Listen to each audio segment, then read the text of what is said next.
What's going on, AIM Squad? Yes, Abe Squad, welcome back. We're back for a Thanksgiving edition Yes, of NFL Week 13 football. American Thanksgiving. American Thanksgiving, which I'm not going to lie, is a little bit more exciting than one up in Canada. Yeah. You got an entire country that's off, but more importantly, you got 3 games of football. 3 games of football. All day. All day, starting at 12 Eastern, 3 Eastern, and then it was 8 Eastern or 12, 4, and 8? 8, 12, 4, and 8, man. 12, 4, 30, and 8, yeah. You got a nice window just to get, refill the turkey, Exactly. refill the sides, and then sit down and continue watching. Exactly. I can't, excited for that. Oh, it's going to be huge. But let's just stop manifesting. Let's just get right into it. I was going to get too hungry. I'm going to start thinking about turkey and gravy. Yeah, guys. that's it. Yeah.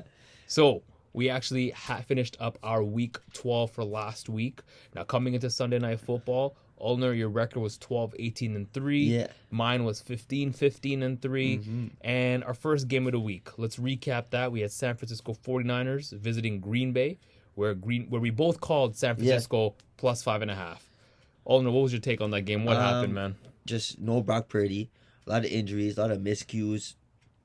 Allen came in as a quarterback. I think it was his first start of the year. Yeah. Second start in a long time because last year he didn't play. And Green Bay just showed out why Green Bay is such a poised team that may be the team in the NFC that can give a shot to Detroit. Yep. Aside from Philadelphia, Green Bay is poised. If they somehow, play at home, get there to the conference finals, a NFC conference final against Detroit, they're like, hey, we're still here, good football. But at the end of the day, Green Bay played good. It was weather. It was on their side. Everything was on their side. San Francisco, hey, marched down a couple of times down, and they had a couple of good drives. They did. But because they haven't had any practice, it was only the week, there was a lot of miscues, Yep. a lot of drops, a lot of, bad throws, bad decisions from a quarterback who hasn't played.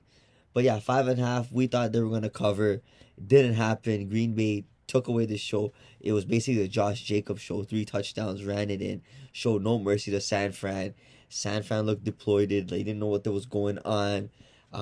Could this be a Super Bowl Madden cover curse? I don't know. It'd be interesting to see how this goes. Because they say when you're on the cover of a video game. Of course. So you had McCaffrey on it, I believe. So Yeah. and then last year Super Bowl again, you lost. Is it just a hangover? Is it time to just?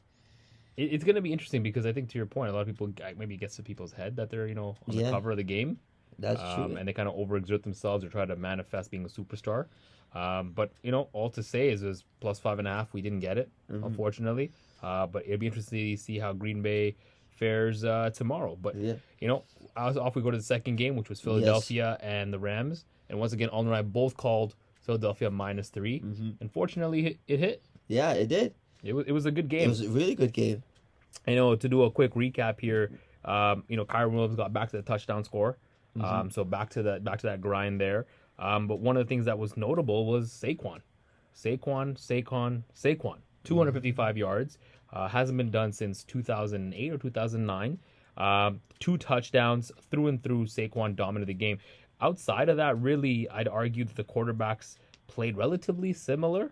The receiving was relatively similar, but it was the rushing that was the difference maker. I mean, Saquon himself picked up 14 points. That is pretty substantial because that would have put the game at 34 within a kick. And so I think that's where it's important to, talk about elite running backs. So all to say, it was a good close game, but Saquon took the game in his hands and ran with it. Yeah. So they covered -3. So here at AIM Sports, we hit that. There we go. 1-1 ending of Sunday. That's it. Which led us to our last game of the week, which was Monday, where we had the Harbaugh Bowl. The Baltimore Ravens visiting the LA Chargers. Yeah. Baltimore opened up the spread with -3. They were favored. They played. It was a really good game. It was. Hey, Baltimore ended up winning the game by 7. And again, at AIM, we hit that as well too. Ending off our Week 12 with 2-1. But before we go on to the next part, just Irshad, what did you find in that Baltimore Chargers game? You know what? I thought it was to have the Harbaugh Bowl. I think it was good because I thought we saw a chess kind of match, right? We saw brother versus brother, Yeah, it was good. Like they both kind of knew, a little bit more deeply about how each other operates. They've had stints, with the Raiders and stuff like that. But it was important. I mean, everybody got involved, right? You had passing TDs, rushing TDs, field goals. Like everybody was playing and playing well. Lamar Jackson just playing like LJ. He was a little bit more efficient than Herbert was. That's just the reality. Yes, Herbert threw for more yardage, but Lamar was more effective. 2 touchdowns. Derrick Henry, obviously another elite running back, difference maker, 140 yards.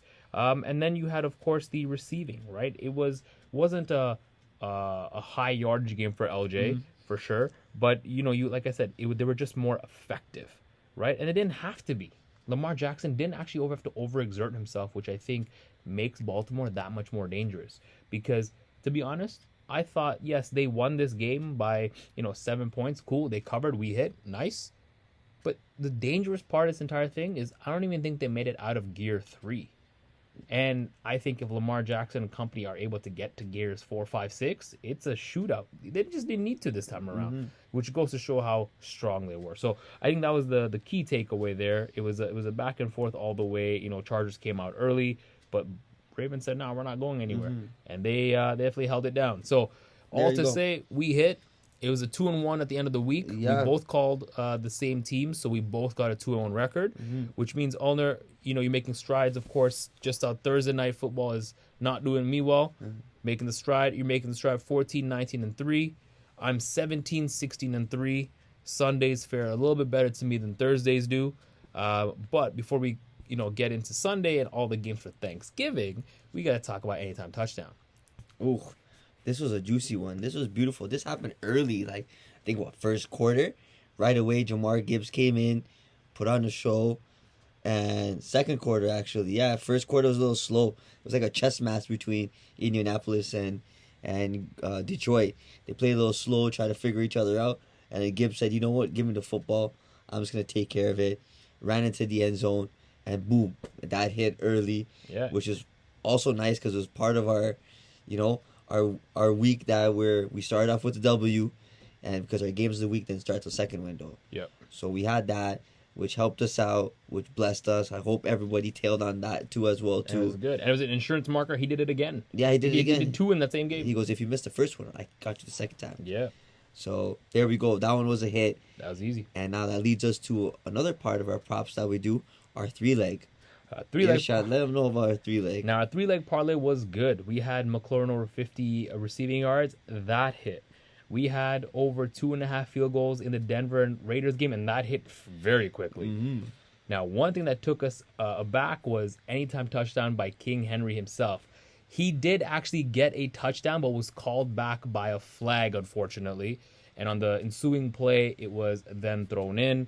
So he never actually got his Anytime Touchdown. So unfortunately, we did miss that, which negates our parlay. But it goes to show that technically we had it if it wasn't for that flag.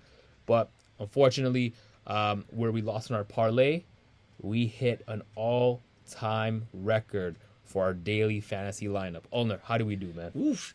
Listen, let's just say we had a total of 172.3 points.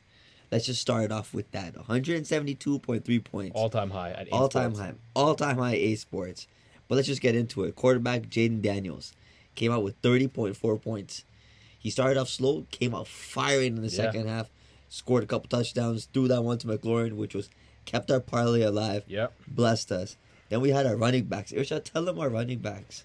You know what? We know Derrick Henry. All right, he's Mr. Steady, number 2 in the league, 14 points, underwhelming game. Yeah. But you know who else we had? Who else We had Saquon. And as you guys know, MVP performance that game. 46.2 points, Saquon. Then we had our wide receivers. Yeah. We had Nico Collins out here. Needed a bounce back game with Houston. 20.2 points. Yep. And then we had Amon-Ra St. Brown. Had a mediocre 12.2. But hey, those 2 wide receivers still put on a show for their team. That's huge. I mean, hey, we'll take that from a wide receiver core. But then brought us to our tight end, where we had McBride. He picked up a healthy 25.3 points, which was great for a tight end last week. Great for a tight end. And then we had our defense. Which, we thought this defense was going to be up and running, high powered, being, hey, listen, we got our first loss of the season. Yep. Let's go destroy some teams. And they were playing a team that still doesn't know their identity in the Carolina Panthers. Kansas City came out, still struggled. They couldn't cover the spread, either allowed them to score, a lot of flags, a lot of penalties for pass interference on the defensive side. But KC came out with 2 defensive points. Yep. But now when you put 2 and 2 together, and when you kick the football, that's how many points our kicker got. I shall tell him who it is. We had Will Lutz. Yep. 22 points. There you go. 22. Lutz had more points than our 2 wide receivers selected. This was a huge game for this kicker, and he capitalized. All to say, our entire call here, 172, like Ulner said, an all-time high at AIM Sports. So hopefully you guys tailed that, or at least tailed some of the players that we had. Or started some of them on your fantasy lineup. Either way, you guys all ate if you did. But we know we did. So, we know we did. But let's end off on a high note. And let's start off with a high note. Let's keep that going in. Let's do it. And let's move on into Thursday night football. I mean, Turkey night football. Turkey day football. Turkey day football. All day turkey football. Let's put it that way. You gotta love it. Turkey day football. Everyone's watching 3 games. We literally have 3 games that are happening. We'll get into all of them. And as a Thursday treat, we are actually giving you all 3 games. Not 1, not 2, not 3. We're picking 3 anytime touchdowns. We have our parlay. Lock it in. Stay tuned for it. We're going to get through all the analysis right here, right now on AIM Sports. So, to kick it off, we had our records coming into Thursday. Ulner, Thursdays love you. Yes. You're 8-4. I'm 4-8. Trying to make that swing. This week could be a big week to get it back. Yep. All right. We could actually recover and make sure we're on the upswing for the rest of the year. So, as you guys all know, there's 3 games starting at noon Eastern. First game of the week, Chicago and Detroit, where Detroit is favored -9.5. So, let's get the AIM squad analysis started. Ulner, I'll throw it to you first. What are you seeing? What are your thoughts? Let's get it, man. This is going to be a fun game. A fun game for the Detroit Lions. They're coming in at home, and they haven't won a Thanksgiving game in the past 7 games. No. They want to give their fans a treat. I think they're going to give them more than a treat. I think they're going to give them a full meal, a nice 5-course meal. Give them the appetizer, get them a little salad, get them a little dinner, an entree, get a dessert and a beverage, and they're just going to put on a show for these fans. 9.5 seems like a lot of points, but with the Lions being the best team in football right now, 9.5 points seems like a field goal to them.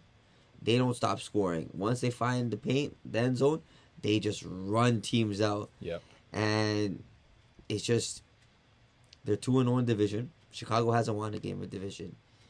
Yes, Chicago's playing on Thanksgiving. They want to get something out of it too, but the Detroit Lions are just hot. They're too hot right now, and I'm taking the Lions -9.5. I think they just put on the show right from the gun.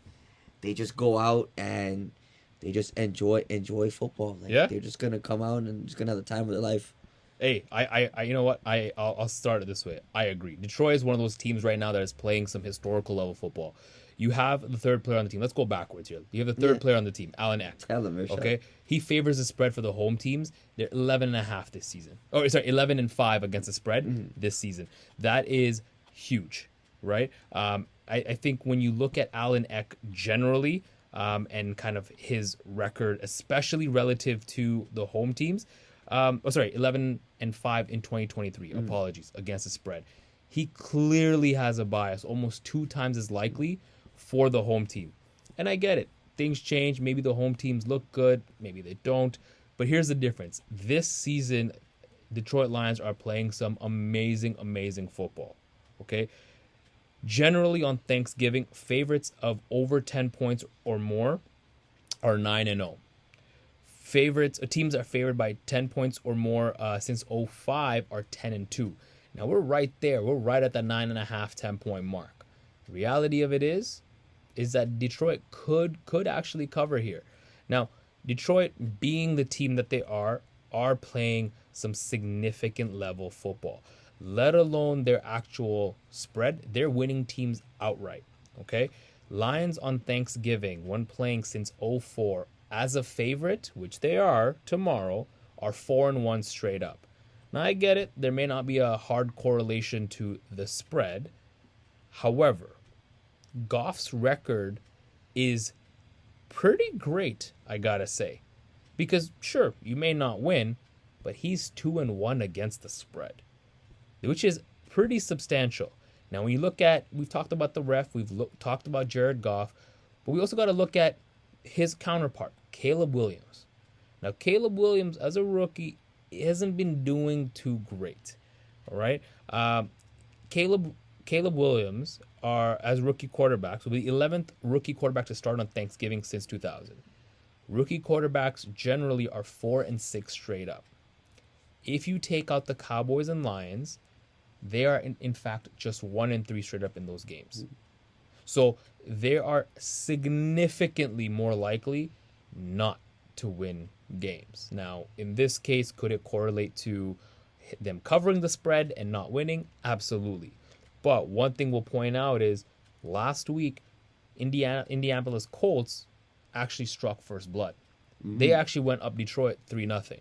Gave him a little scare. Gave him a little bit of a scare. But, as Ulner mentioned, once they find pay dirt, it's over. Yes, yeah. It's over. Like there's no stopping the floodgates from happening thereafter. But there's also some other elements here, right? When you look at the actual matchup for tomorrow, NFC North, Lions are 2-0 against the spread versus NFC North opponents this year. Goff is 15-5 in his career against the spread versus an NFC North team. So this is substantially higher when he plays these caliber of teams. And I think, based on what I'm seeing here, it's going to be a great game. But like Ulner mentioned, for the Detroit Lions. Yeah. So all to say, I'm calling the Detroit Lions as well, there minus 9.5 for tomorrow. So lock that in. There you go. And let's get on to the second game. There we go. Let's go. That first game is going to be done by halftime. I think so. And then it's just going to be a cruise control for Jamar Gibbs to do whatever you got to do. And then, yeah, take a little break from there. Take all that action. Take a little break. Take a quick nap if you want to. Yep. Because this second game might be a little snooze fest, but it's a division game. And we're talking about the New York Giants and the Dallas Cowboys. Yep. Second game, Dallas is opening up with favored minus 3.5. Mm-hmm. Irshad, what do you think about this snooze fest? I'm gonna call Yeah. midday game. This is like a midday nap game where you could just This is where you go eat your food. Like you don't have or to like watch you the have game. it as like background noise. Yeah. But at the end of the day, it's gonna be a good game though, regardless. But it's just one of those games where it's just to see it, to not see it, sure, but have it on. Yeah, I mean, the Giants obviously are going through their own plight right now, letting go Daniel Jones. They haven't been having the greatest season. Obviously, you have Malik Neighbors coming in, calling out the front office about not giving him looks, which is kind of, I don't know, I kind of a little dumbfounded because he is the yardage leader, like by and large. Mm-hmm. But, whatever the case is, they have some problems there. We obviously know what we've been calling AIM Sports here since the beginning of the season. Yes. Dallas is having some major problems. It's time for McCarthy to be let go. But, obviously they are rotating their quarterback to Cooper Rush. Mm-hmm. I don't know if he's going to be able to compete tomorrow. I really don't. The Giants don't have Tommy DeVito tomorrow. They're actually resorting to, starting quarterback from 2015 for the Broncos. Yes. Drew Luck. So, whether or not he's washed up, we don't know, yet to be seen. But there's obviously some other instances here. So Brad Rogers is reffing tomorrow. Home teams are 38-39 against the spread in his career. So about even, though there's a bit of an affinity to give it to the away team, right?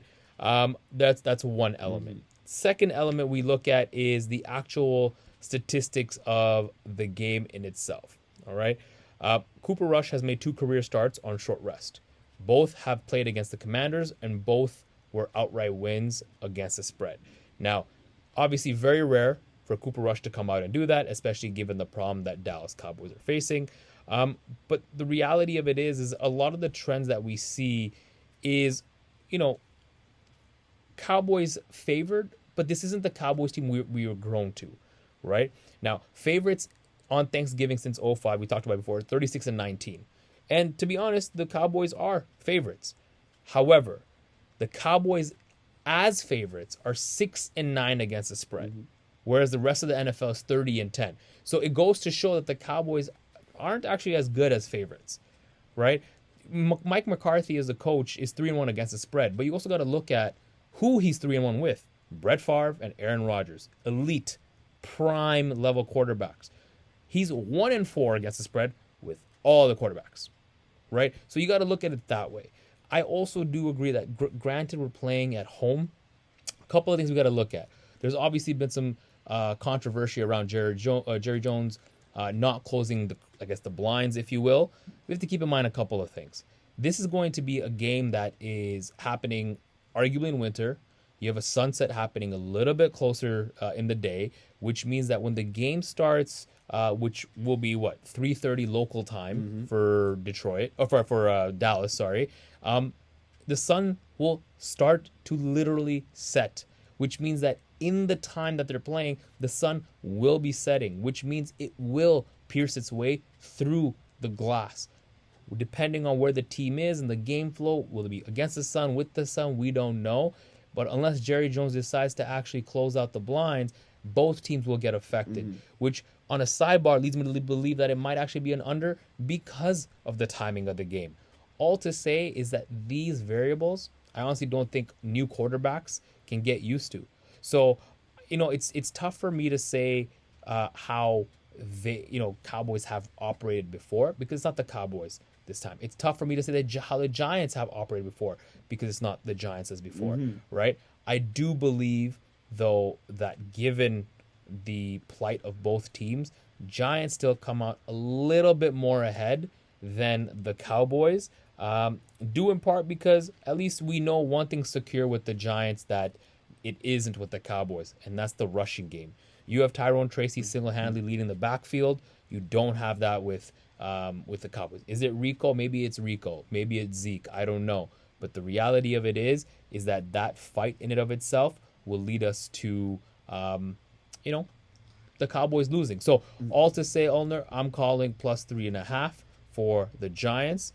I would say lock that in if you're going to ride with me. But Ulner, what do you think about that game, man? Excuse me.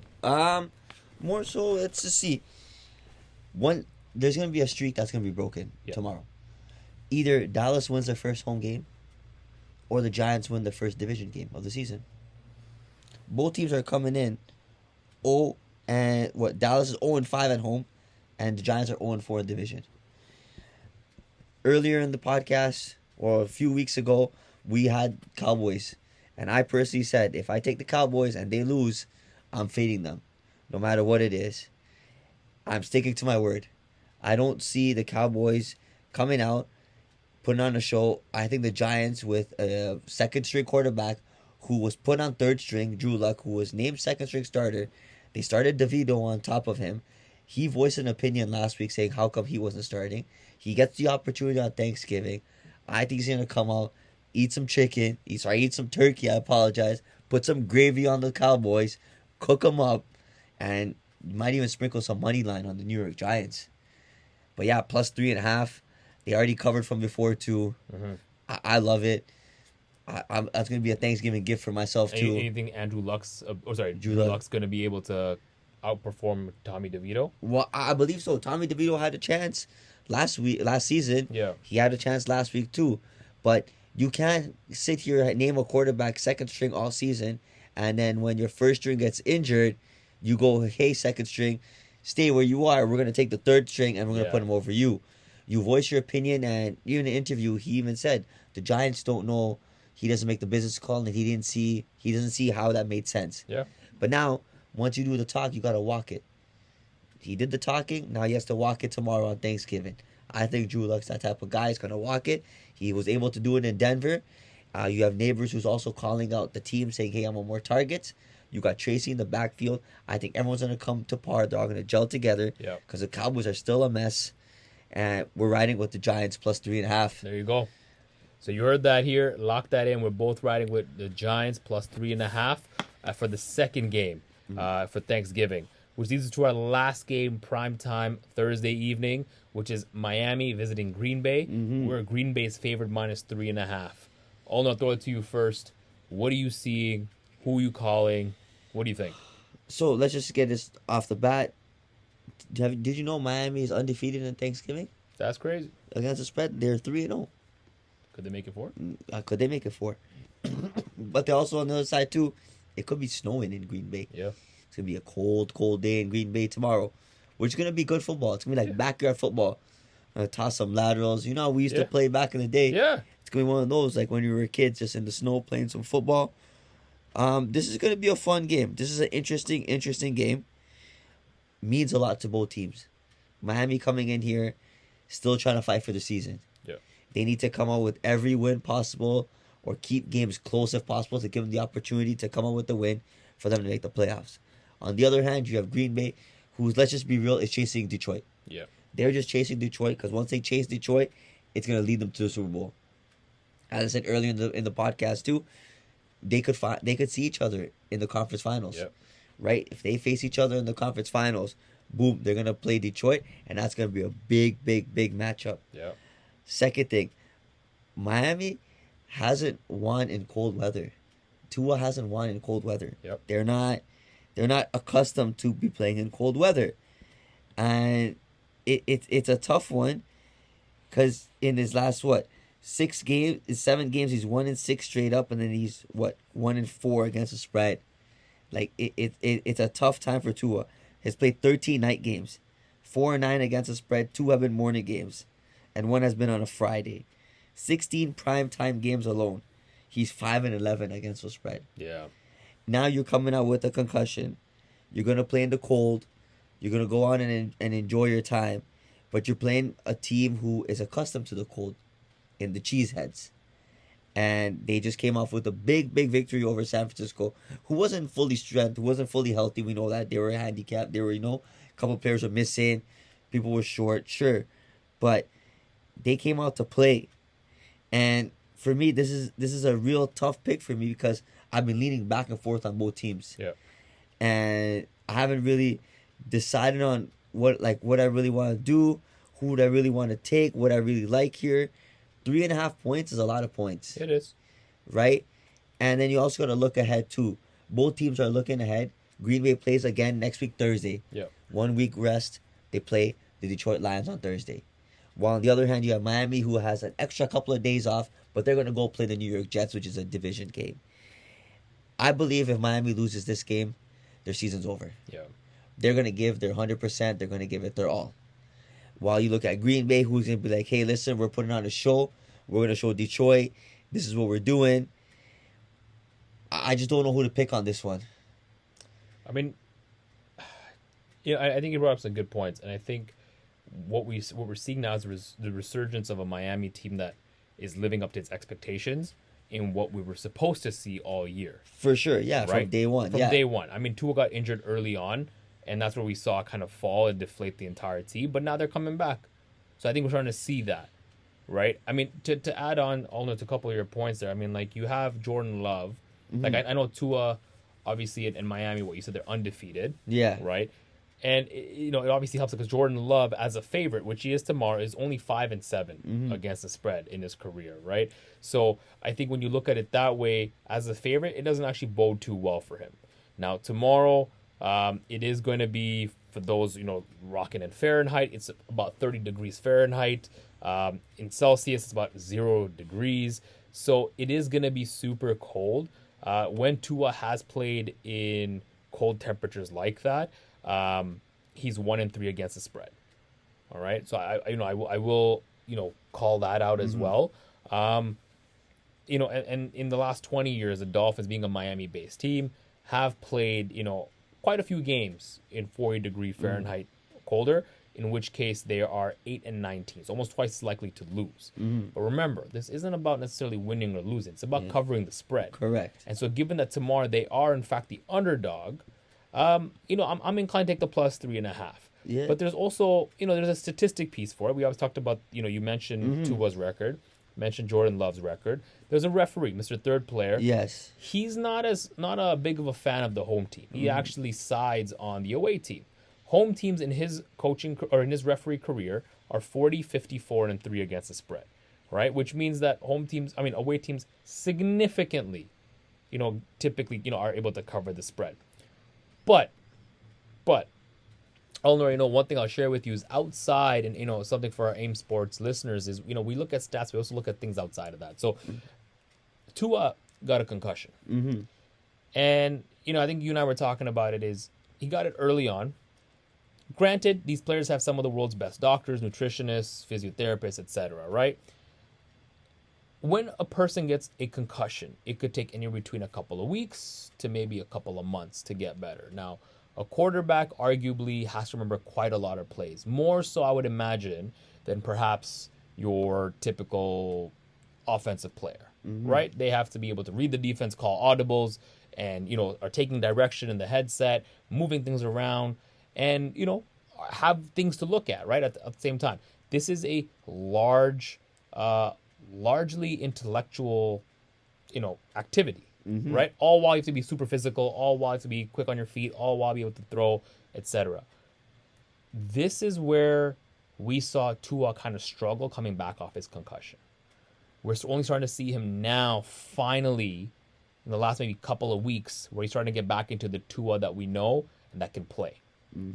Now, as someone who's had a concussion before, I'll tell you, playing in somewhere hot like a Miami might actually work to his detriment, and playing in somewhere cool and sometimes even cold, giving him that fresh air is actually going to work better for him.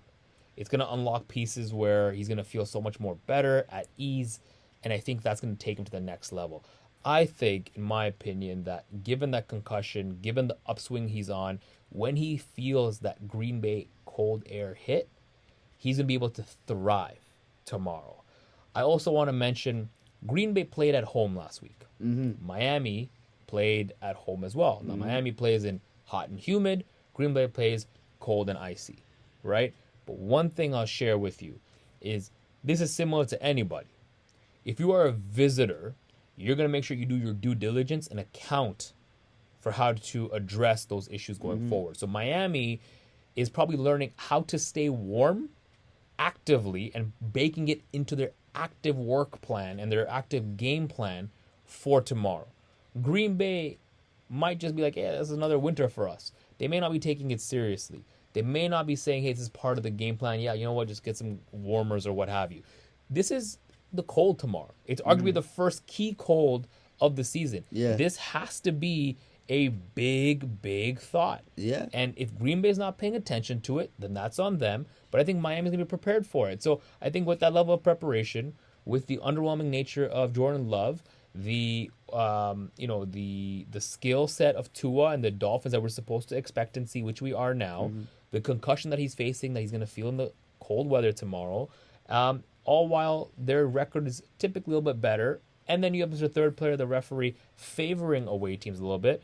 All of that to say, I'm riding Miami plus 3.5. Okay. So you lock that in if you're riding with me, but that's my take tomorrow.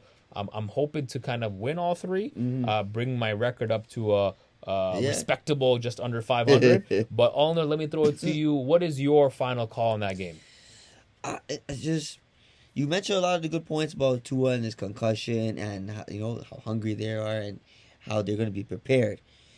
But I just don't see Miami coming out with Tua, and I still feel this concussion might still be lingering around with him. I feel like the cold, will play a good factor, benefit him, but will it be more than a factor? Will it take him over the edge where he does have issues with the concussion? Maybe it's too cold for him. He could take a hit to the head. No, I don't want it to happen, but, a sack or two he hits on the ground, and he just he's not able to play the game. And for me, it's a real tough one. Even though you said Jordan Love as a favorite at home is not nice, he's not kind to him. But when Love has played 13 home games, he's 7-6 against the spread. But there's a stat when home teams show up, he's 5-2. So between Arizona, Houston, LA, New Orleans, San Francisco, Tampa Bay, when they've all come in to play, he's 5-2 against the spread. Yeah. And he's covering the spread by over 5 points per game. So you're looking at the spread as 4. He covers at 5. You're looking at them winning by 9. Now you look on the other hand where you have Tua, where Tua is just horrendous. Tua cannot play. Played in 40 degrees Fahrenheit temperature colder. He's played 4 times with Miami. He's 1-3 against the spread. And he's failing to cover the spread by 18 points per game. So now you go 18 plus the 5 from Love and then the 4 that they're giving them. This looks like Green Bay's going to come out and run them over and put on a show. I think the cold is going to be too much for Miami. I feel it's going to be I just think their season is over. But it might be too early to tell because of Denver who's ahead of them too, who goes on a bye next week. Right. Miami would just have to beat the Jets twice, beat a couple of other teams on their side, maybe squeak in. But from the beginning, a lot of analysts, people out there said Green Bay is a team to watch. And I think on Thursday, after what Detroit does in opening window to Chicago, Green Bay is like, hey, we're going to match it. I'm going to have to go this one against you, brother. I'm taking Green Bay minus 3.5. Green Bay minus 3.5. Because then again, you also have Tua coming to Green Bay, playing against two of his former teammates from college.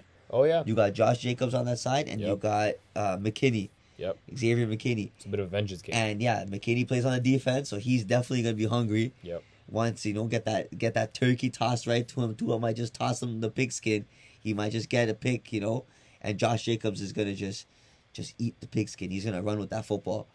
Green Bay, weather, aside from Mr. Third Player, it's just the cheeseheads are just going to just enjoy Miami's. Yeah, it's a fair. Just enjoy them. That Miami don't know what's going on.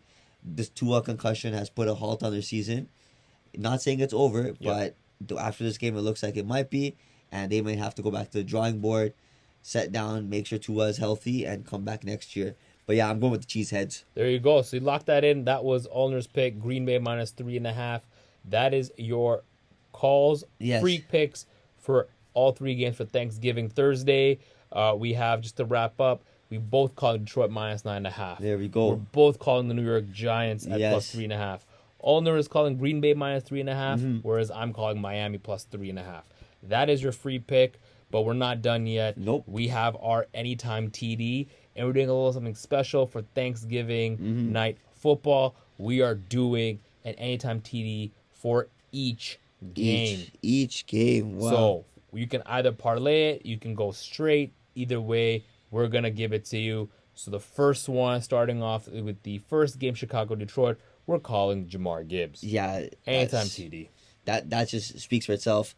Montgomery's questionable to play. He's questionable, so Gibbs is going to take the He's going to run, pass, everything. He might even throw one to himself. Yeah, to be honest. But yeah, he's going to get in there and enjoy his time. Yeah. That's the first trending bet right there.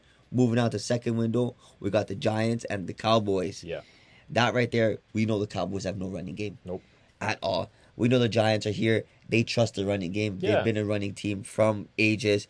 We think Tracy goes in with that weak running defense from Dallas. He finds a dirt paint. Anytime TD, trending bet for second window. There you go. The third window we have is Josh Jacobs. We imagine it'll be a cold, very icy game, very potential snowy game. But what it's going to be is you're going to have ball security top of mind. We imagine it'll be a run-first game tomorrow. We imagine Green Bay is going to be one leading it when it comes to the rush, especially given you have Josh Jacobs. So we anticipate Jacobs going to find pay dirt tomorrow, Anytime TD. So lock it in. So you have Gibbs, Tracy, and Jacobs as your Anytime TDs for each of the game in the windows tomorrow. But we have a nice parlay that we've cooked up for you as well. Oh, no, what do we have for a parlay? So here we go. First window, we have one leg from each game. Beauty. Just to make it interesting to stay awake. The first leg, we got Amon-Ra St. Brown over 60 receiving yards. There you go. That sounds easy. Goff's favorite target. Yeah. He's gonna that's gonna be done by like halftime. That's it. Yep. Second leg, Irshad, tell him. Then second leg, we have Robinson from the New York Giants, receiving over 30 yards. Obviously, with some of the issues that the Giants have faced with Malik Neighbors, we think tomorrow Robinson will be able to recover some of the yardage there and kind of go from there. So receiving over 30 yards. And the last leg, Ulner. Just like my brother said too, for our trending bet, Josh Jacobs, it's gonna be cold, snowy. Green Bay's just gonna hand off the football to him. Yep. Jacobs over 50 rushing yards. Easy. You put all three together, Irshad, what do you get? You get a nice 3.1 times your money. There you go. This is huge. So Amon-Ra over 60 yards, Robinson over 30 yards, and Jacobs over 50 rushing. There you go. Lock it in. Easy. Enjoy Thanksgiving. It's gonna be fun. We're gonna eat on the parlay. We're gonna be eating turkey too. Just let's enjoy. Let's do it. Now let's go into our fantasy. All right. Now usually on Thursdays we pick one player, one position. Yeah. But because it's turkey football, Thanksgiving football. We're going to do it like it's a Sunday. Yeah. We're going to pick one quarterback, two running backs, two wide receivers, a tight end, a defense, and a kicker. Earshot, start them off with our quarterback. Hey, you got the game with the highest over-under. You have with the game with the highest spread. You have the team with arguably one of the hottest in the league. And you have the quarterback helming that. That is Jared Goff. Lock that in. Indoor, in Detroit. Weather doesn't matter. Goff's got control of it. He's going to control it tomorrow. The weather Chicago comes out up or down, you can better believe Goff's going to reciprocate. He has no problem running up the score, and he'll do it again tomorrow. Lock that in. Running back, let's get into it. We got Gibbs and Jacobs. We got them both on trending bets, score a touchdown. That's going to help our fantasy. Yeah. They're both going to run for the respective teams. For sure. They're just going to blow up the team and enjoy. Let's rack up points there, too. Earshot, wide receivers. Wide receivers, I mean, you have Jared Goff, got to be sending it to somebody. Yep. So Amon-Ra St. Brown can be the beneficiary, and you got Malik Neighbors. After calling out his team last week, let's see if the team's able to reciprocate, maybe give him more targets. But you got Amon-Ra and Neighbors. Lock that in. There we go, which leads to our tight end. We got Jonnu Smith from Miami Dolphins. He's been hot. He's been on a tear right now. He's been Tua's favorite target. More than Tyreek Hill. Yes, Waddle had a breakout game. But yeah, he's the safety blanket. I feel like he's going to have a lot of checkdowns. He might even find the end zone too. Yeah. So, Thursday night. But yeah, that's our tight end right there.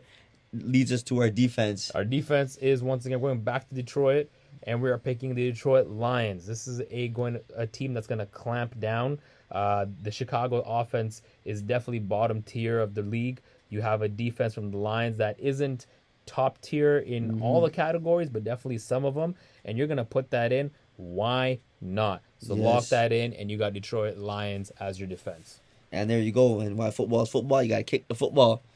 We got the Giants Gano kicking it.